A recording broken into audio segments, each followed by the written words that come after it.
Hi friends, Tejas boutique and beauty lodge நான் makeup artist Vyjayanthi. நாம இன்னைக்கு பார்க்க போற டாபிக் என்னன்னு பார்த்தோம் அப்படின்னா செம்பருத்தி பூ. செம்பருத்தி பூ சாறு எடுத்து அதோட சம அளவு கோகோனட் ஆயில மிக்ஸ் பண்ணி நல்லா கொதிக்க வச்சு வடிகட்டி ஒரு பாட்டில எடுத்து வச்சுக்கோங்க.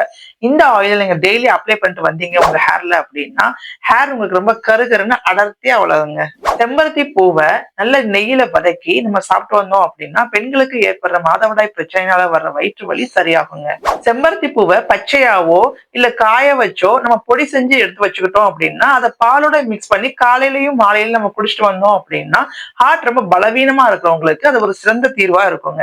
உடல் சுட்டின் காரணமாக நிறைய பேருக்கு வாயிலையும் வயிற்றுலையும் புண்கள் வருவதற்கு வாய்ப்புகள் அதிகமா இருக்கு.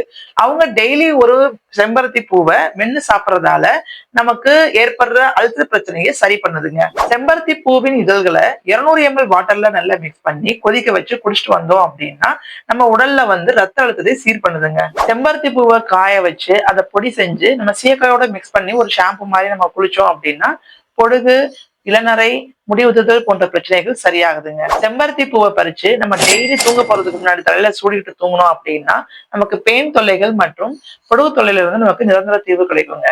தேங்க்யூ.